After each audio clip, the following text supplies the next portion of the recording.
All right, thank you for staying with us. As the nation commemorates 26 years of democracy, the day invites Nigerians to reflect on progress and persistent challenges, governance, rights, electoral credibility, and civic engagement.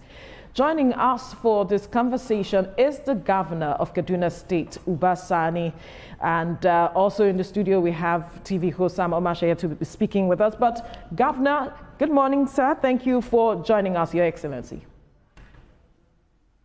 Good morning. All right. It's a pleasure having you here. Great.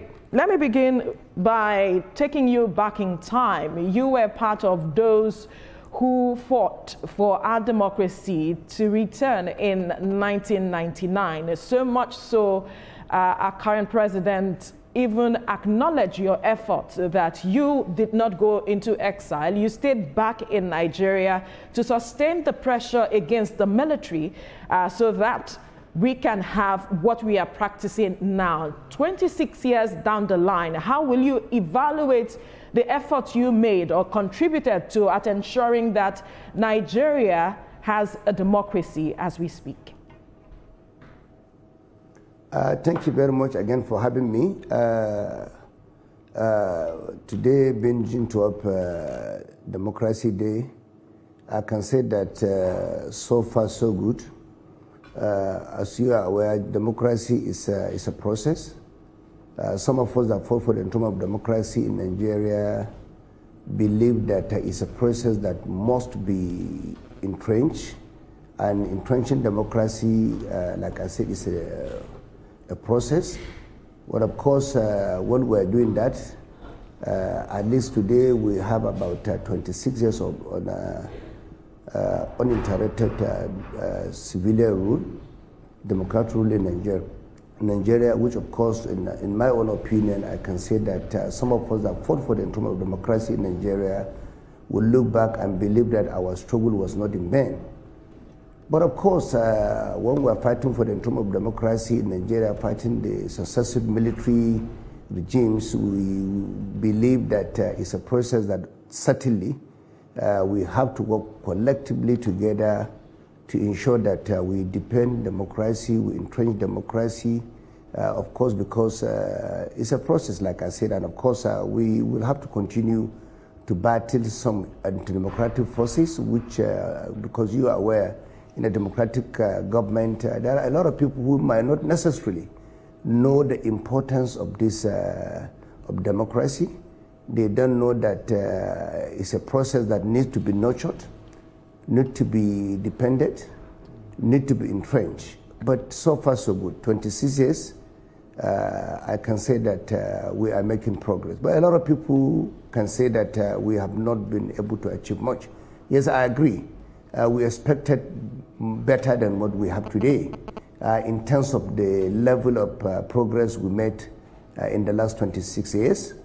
But I believe it's a process. It's a matter of determination, coming together to continue to advance the ideals of democracy, which means ensuring that the people of this country benefit from the dividend of democracy, ensuring that we have freedom of expression, freedom of association, as well as giving people, particularly the downtrodden, the unserved and underprivileged opportunity to participate, not only to participate, but to also benefit from the dividend of democracy, and of course for people to have their own voices, agitating for the good governance, rule of law, equality, justice, and as well as freedom. So that is some things that I believe we need to do more, but so far so good as far as I'm concerned, because some of us that fought for democracy can tell you we know what it means during the military dictatorship in Nigeria. We lost some of our colleagues. Sitting here today, I can say that I will not forget when we finished a particular meeting in Lagos at our office in Imare Street, Antony Village, under the Campaign for Democracy, when one of our colleagues, Kensaru of blessed memory, traveled, and he was eventually, he never came back, arrested and executed precisely in 1995 when he was leading Mossop. That is a movement for the survival of Ogoni people. We could also remember some of the heroes and heroes of democracy. Kudrat Abiola, also of blessed memory. We could recall vividly, we finished a meeting a few days after. She was gone down precisely on the 4th of June 1996. We could not also remember the likes of Bagoda Kultu, a journalist who was missing after a bomb blast at Doba Hotel in Kaduna precisely in 1995. I can go on and on and on. We lost some people along the struggle. These are just few I mentioned. But today I can say that under democratic dispensation, we can say that people have freedom of expression, freedom of association, and of course people can agitate for the rule of law, good governance, as well as equality in our own country. For me, I can say that it's a process. And some of us that lost our freedom went to detention several times under Decree 2 during the military dictatorship in Nigeria. I can say that the situation here and at this critical time is better. And of course, we're making progress, but like I said, democracy is a process. We have to collectively continue to push the ideas of democracy, ensure that we entrench democracy in our own country. All right, Uncle Sam, I have to come to you. You know, what His Excellency has described, and I must commend him. He remembers the names, the dates, and all that these things happen. Maybe because he was personally involved in it. Yes. It paints a picture of a few Nigerians that had to give it all for us to enjoy what we're enjoying today. What I would like to know is, how come it is just a number of people that did this fighting, went to detention, some were killed, and so on and so forth? Earlier on, you mentioned that democracy has heroes, and it's supposed to be a populist kind of stuff. Yes. Let us look at this democracy. So many people have died. Yes. Is it worth it? Are we enjoying what they died for? Well, we are, because look at the picture he has painted. I will still have to ask him to talk about his own sacrifice. He almost lost his life too. That's the Governor Sani. So we went through a lot of stuff. They went through a lot of struggle. I myself, I had to run away because they were after me too. So it was a very fraught time, because there was no rule of law, there was no respect for human dignity, there was no respect for international persuasion and so on. He spoke just now about somebody from Mosop who was gone, who was removed, Kudrat Abiola, Bagada Kalto, and a few others who just disappeared. Some people just disappeared, and people went underground. Newspapers were banned. I was in Concord. The Concord newspaper was banned. The Newswatch was in operation, but you know, the news, the tell, they all had nothing to go about. But I have a question for the governor. I want him to speak to his experience during the last days of the. I want you to speak to your experience during the last days of the struggle, when you were attacked in the depth of night. Thank you very much, my brother. Of course, I can recall that vividly, because that time was the time that some of us that were outside even fear for our lives, more than those that were in prison. I could recall that when the likes of Bekoran Sankuti, Sheikh Sani, the likes of Chris Ayo, the journalist, and many other people were alongside some retired military officers were arrested and tried on a Panton coup and were sentenced to life imprisonment. Some of us that were outside fear for our life, because like I told you, a lot of people disappeared. A lot of people were murdered. And some of us that were outside, alongside people like Ganifa, of blessed memory, Femi Falana, and many other comrades, the likes of Chima Obani, the likes of other comrades, particularly those with those in the Campaign for Democracy and those in CLO, as well as some in Committee for Defense of Human Rights, and many other different affiliate organizations. I know that at that time, most of us were even wishing that we were in prison, because at that critical time our life was more in danger, because a lot of people were missing. I just mentioned the name of a few people. Some of us that were arrested normally on Decree 2, that is detention without trial. I had several experiences, particularly the last one you are talking about was the one that I was arrested by the police. That was about the last one, because I could recall I was detained 5 times on Decree 2, 4 by the SSS, and of course I could recall vividly then the former Director General of the SSS, Mr. Bichi, was the head of operation in Kaduna, while the former Director General also of the SSS, Mr. Gazama, was the Director of the SSS in Kaduna.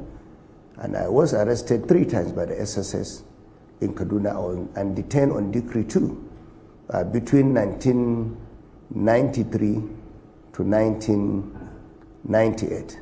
But of course, the last one in particular you are mentioning, my arrest was done by the police when they invaded my house at about 2 a.m. And of course, I was arrested in a very violent way by the police, and I was taken straight to one of the most terrible cells in Kaduna. Today, we have been able to rehabilitate that very cell. Is the one at the Constitution Road in Kaduna, where one of our outfit, the Operation Yaki, are now domiciled there. Of course, that was one of the worst arrests I experienced, because I was beaten by the police, not because I resisted the arrest.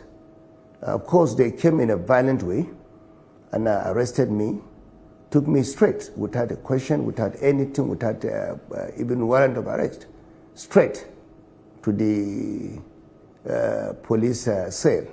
And nobody talked to me. Luckily for us, at that time, a month and about half, Abacha died. And that was when General Abdeslam Abubakar released most of us. I was in detention when Abacha died. That was my last arrest and detention. It was very violent. And of course, I was even thinking, a lot of people around my environment were thinking that I will never come back. And of course, because of the way the entire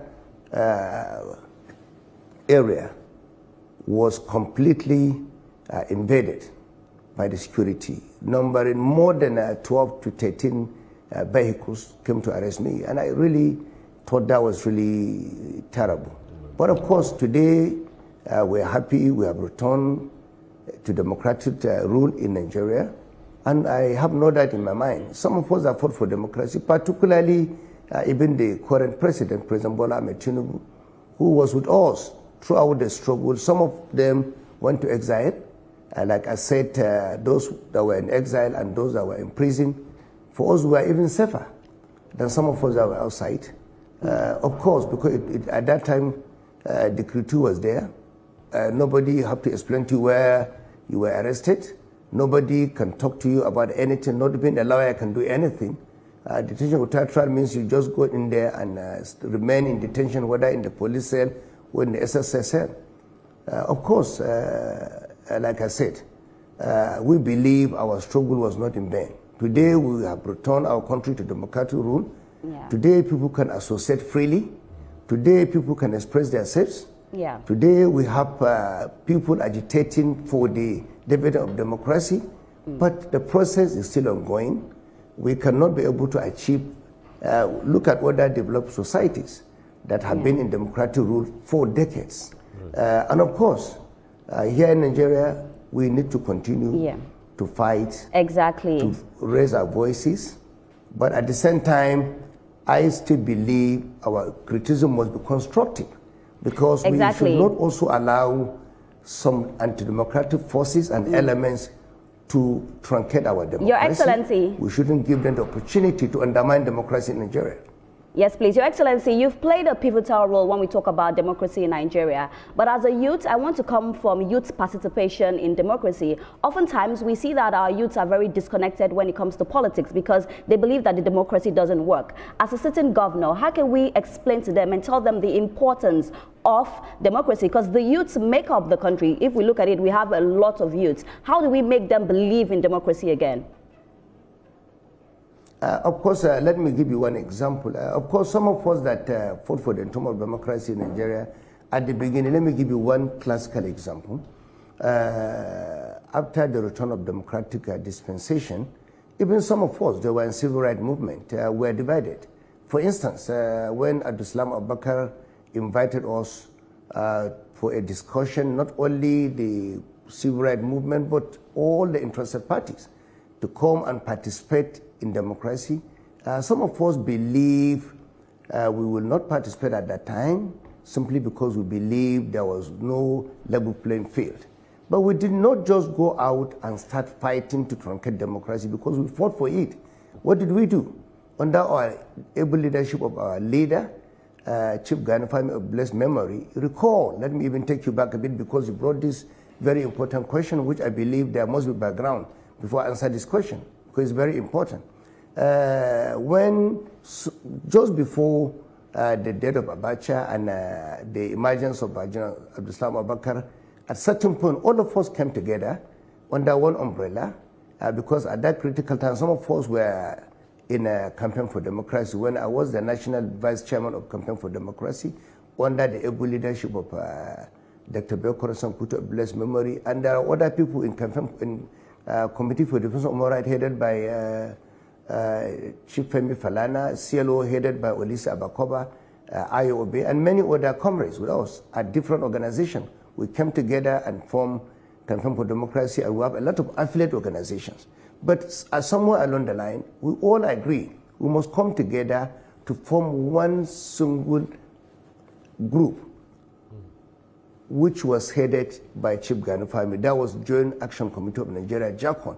NADECO came together, Campaign for Democracy came together, CDHR came together, CLO came together. We had a very important meeting at the chamber of Chief Gani Fahmy, where we consolidated our effort. We sat down together to now form JACON.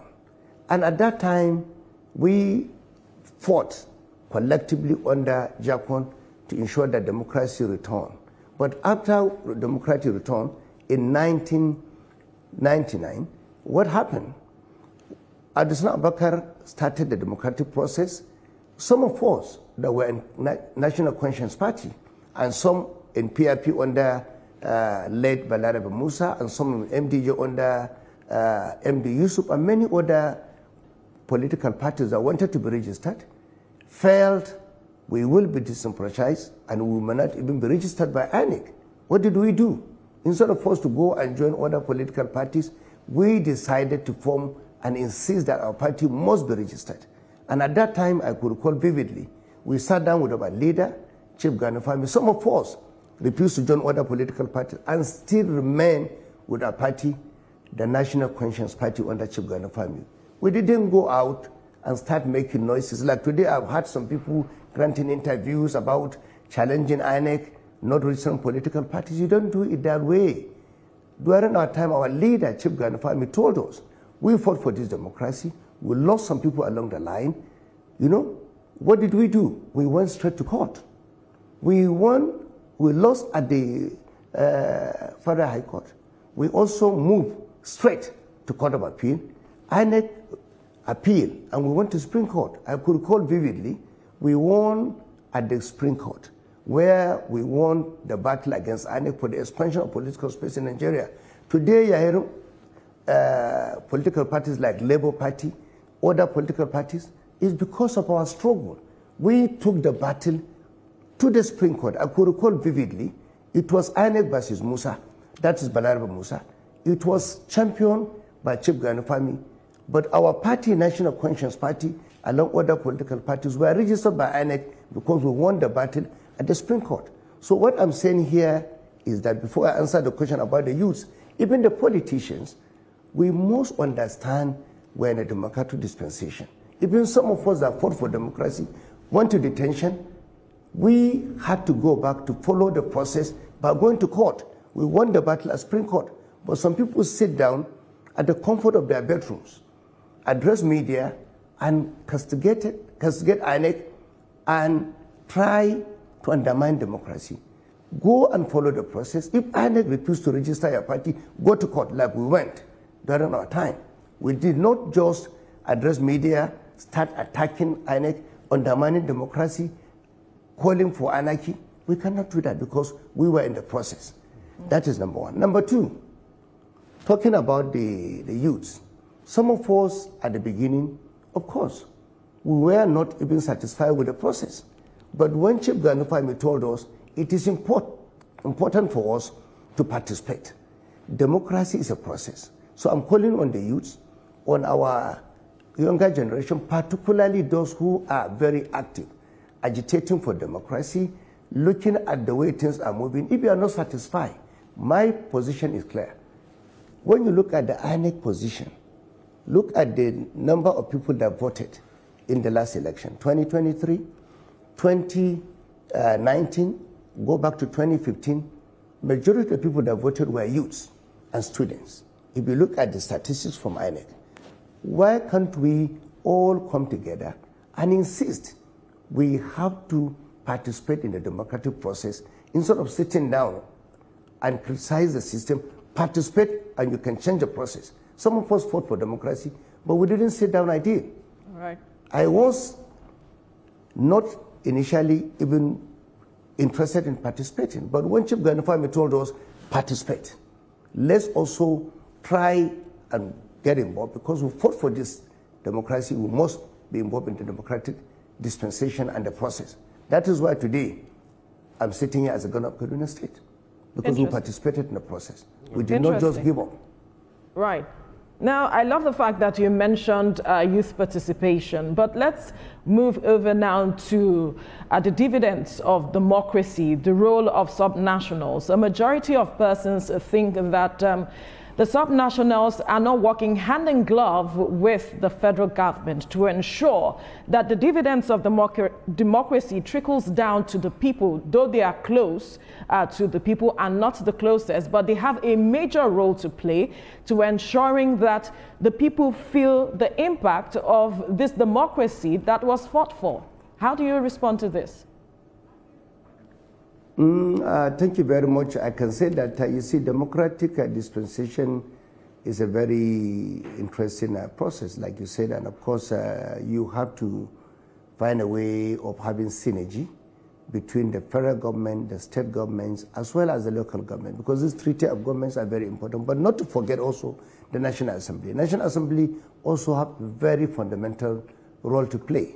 I was in the Senate before being the governor, and I know what I'm talking about. You see, when I was in the National Assembly, I realized that it was important for us to strengthen some very important institutions. There are institutions that must be strengthened, even if we want the federal government, the state government, even the local government to function properly and ensure that people benefit from the dividend of democracy. Some of our institutions were weak. Some are obsolete. Some need to be strengthened. That is the most important thing. So, and the oversight responsibility of the National Assembly must be certainly improved, because as far as I'm concerned, the National Assembly have fundamental role to play in advancing democracy, ensuring good governance, and ensuring that the executive arm of the government are well properly checked, oversight, and as well as looking at most of the areas that affect the downtrodden and the underprivileged, ensuring that they also benefit from the benefit of democracy. That's number one. Number two, governors who are subnationals are very critical also. Today, I'm happy we have a president who is working closely with subnational. I can tell you here without any paper contradiction, maybe because President Bola Ahmed Tinubu was also a governor, and he was a governor in the opposition political party. And he also was someone who knew the process when he was a governor. He knows the challenges he faced with the ruling government at that time under a different political party. So today, I can say here that we are working closely with the federal government at a certain level, irrespective of party affiliation, simply because President Bola Ahmed Tinubu has brought everyone together, irrespective of party affiliation. He has done something that is very remarkable, relegating politics and advancing governance. If you look at what is happening in our own country, particularly some of the developmental efforts of President Bola Ahmed Tinubu, is in the area of infrastructure, is in the area of healthcare, or social intervention, or even education. He has taken development to every part of Nigeria, irrespective of political affiliation.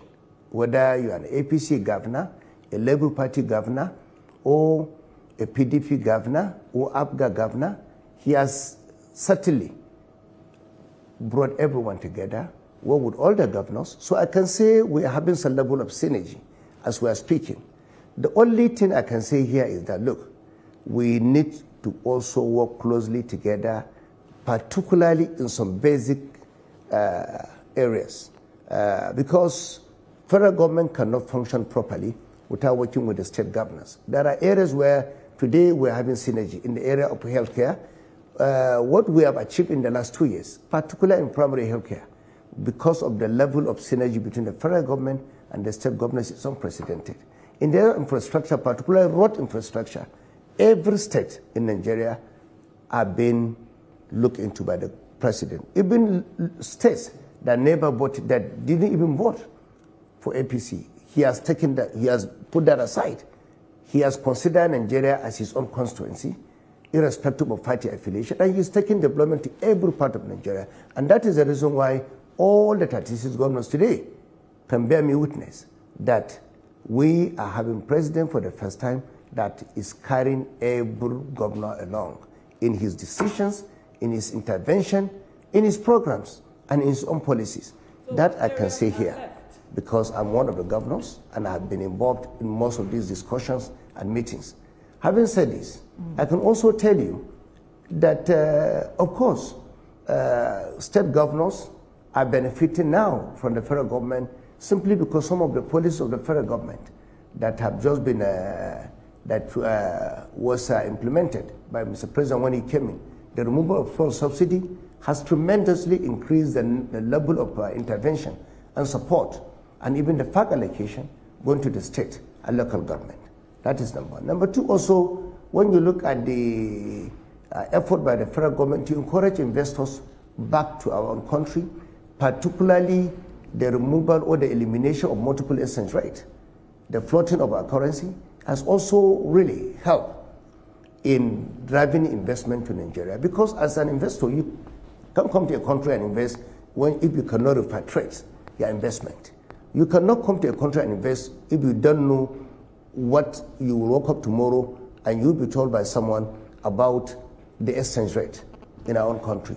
So, but today we have stability, yet I know we are facing a lot of challenges, but it's a process. I have no doubt in my mind, giving investors confidence, knowing that they can come to our country, invest and repatriate their investment, believing that they don't have any problem when it comes to the issue of multiple exchange rate, is also giving investors stability. And when you look at the productivity angle, I can tell you the level of investment by the federal government, only last 2 months, I've seen the number of efforts, some of the intervention by the federal government in supporting skill-based education in Nigeria. Because we're not talking about education, we're talking about productivity. Skill-based education is key because it creates employment. We have a lot of deficit in the area of skill in Nigeria. And when you look at the level of investment also in the area of agriculture, it's also going to certainly improve the level of productivity in Nigeria. When you see the level of reforms, even in the ICT, where I can see a lot of effort by the federal government to expand the broadband, ensuring that we invest in the digital economy, that also will certainly improve the level of productivity in our country. Certainly, I have no doubt in my mind. It's a matter of time. Things will stabilize because it's a process. But I can tell you today, I'm very optimistic that things certainly will work very well.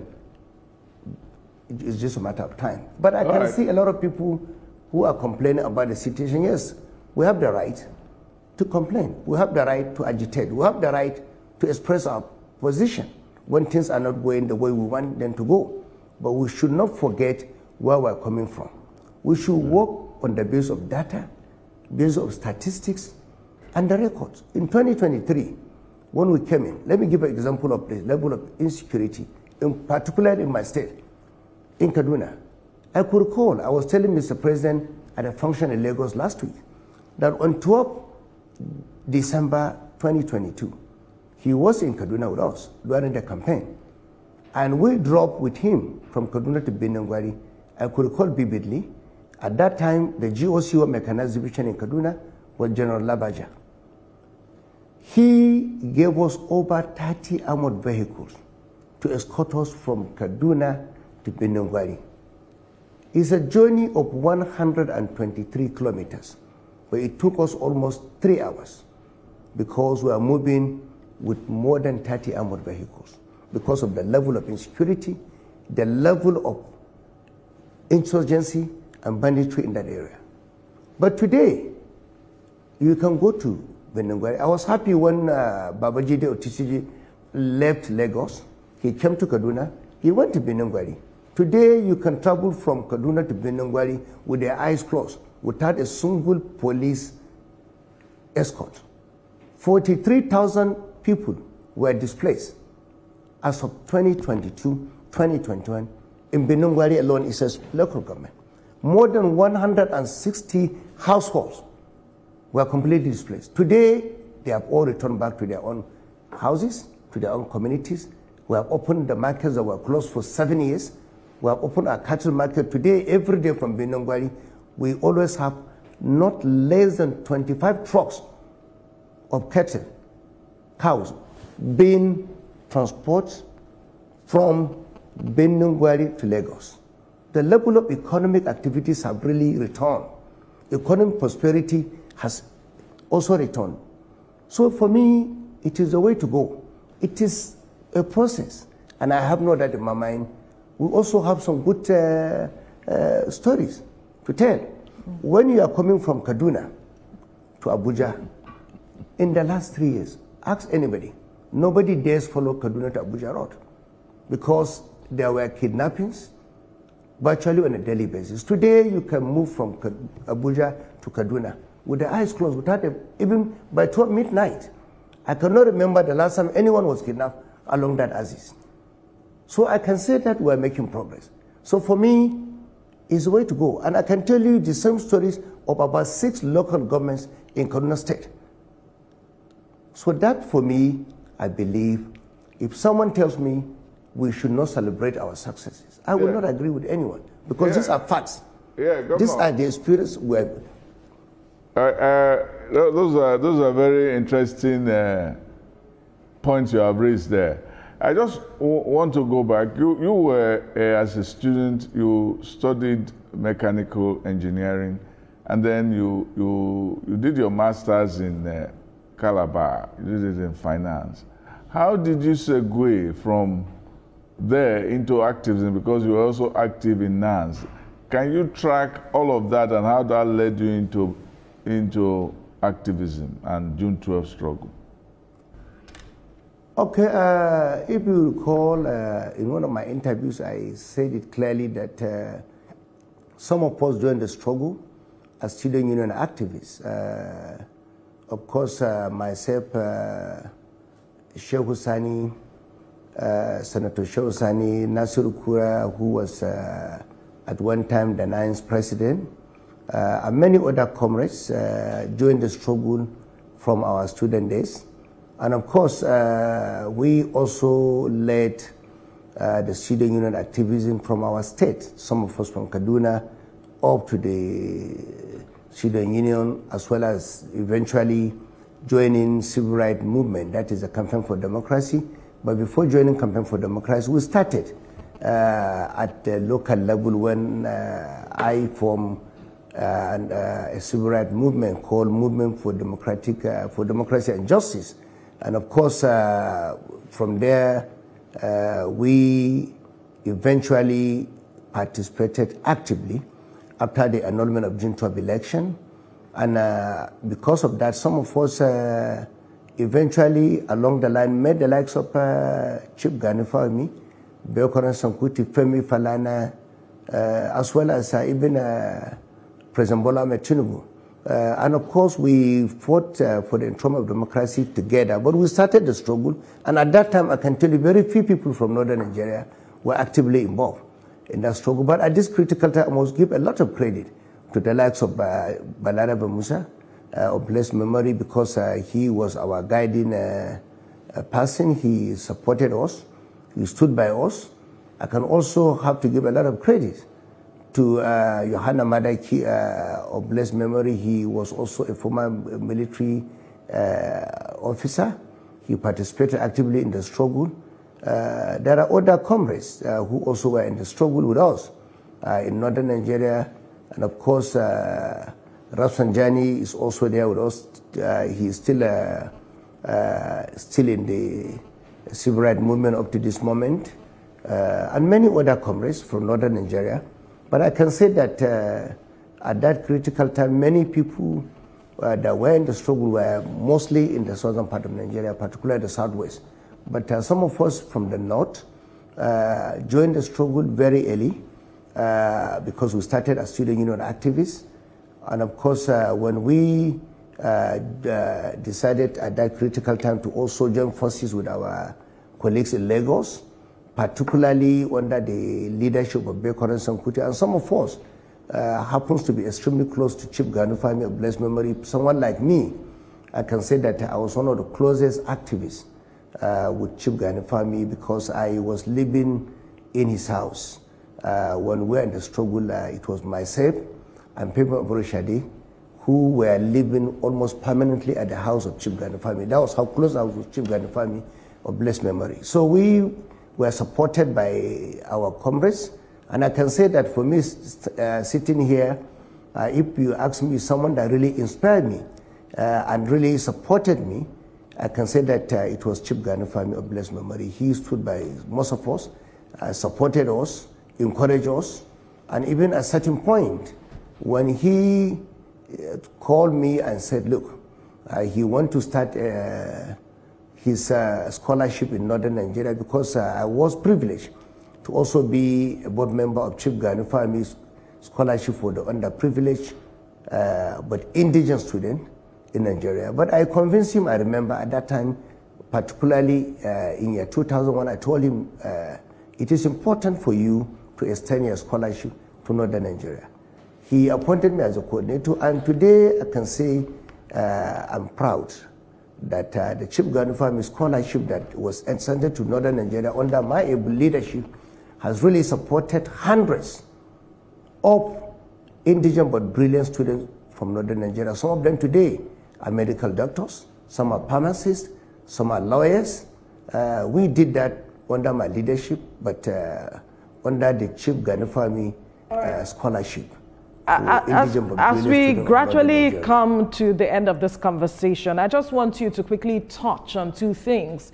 Yesterday, we saw on the pages of the papers some groups, Afenifere and some other groups, saying that that politicians are the problem of our democracy. I want to get your perspective to that, and finally, your message to the people of Kaduna State on a day like this. Thank you very much. I also read about the comment of Afenifere, not only Afenifere, many other groups, even in northern Nigeria. I also listened carefully to Professor Usman Bugaji, was it 2 weeks ago, when he made it clear that the problem are politicians. I will agree with both of them. I will agree with Professor Usman Bugaji. I will also agree with Afenifere and many other groups, both from the north and from the south, who believe the problem are politicians. I agree 100%, because like I said, democratic system is a process. But you know, when you see some people believing that when they are not involved in the system, they don't care truncating democracy, they are only fighting because of their personal interest. Democracy is not about individual interest. It's a process. If you are not involved, you can go back home, strategize, and come back again. I'll give you an example. One guy in Farmi told us to go and contest election. I contested election, I lost. I contested again, I lost. But at all the time I was contesting and losing, I contested first for the House of Representatives under National Conscience Party. I lost the election, but Chief Ganufami, I remember, told me at that time, keep pushing. Don't just go and start fighting to truncate democracy. It's a process. Go and mobilize people, galvanize people, and ensure that you win this election. I contested for the Senate again, and I lost the election. Before I contested the third time, and I won. Today, I'm sitting here as a governor after contesting again to win my election as a governor. So it's a process, but politicians like like Professor Usman Bugaja just said recently, most of them probably did not participate in the fight for democracy in Nigeria. They did not know the struggle. They have no idea. They didn't participate. Anybody who participates in the struggle of democracy will never do anything to undermine the democratic process. They will not even try, because I had some of them telling people to come out and challenge the government. There's nothing wrong in asking people to come out and challenge policies of the government. But I beg, and I want to ask them, why can't you lead this demonstration? You cannot sit down in the comfort of your bedroom and ask the children of the poor, the children of the underserved, to come out to the street when you keep your children, most of them in abroad. When we are fighting for this democracy, we led the struggle. We led the demonstration, and we funded the demonstration.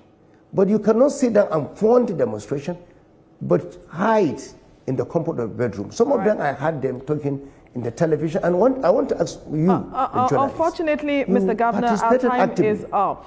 Unfortunately, our time is up. But, I know there's so much you want to say. I need more time. Next time you need to call me for 2 hours, because 1 hour is not enough to talk about democracy. We definitely will call you for 2 hours. Because 2 hours. I'm looking forward to 2 hours. Okay, no problem. No problem. So thank you very Governor much. of Kaduna State, Sani, thank you so much for spending your morning with us. Thank you. We appreciate it. Thank you very much. Thank you for having me. You're welcome. Thank you. All right, still to come on the show.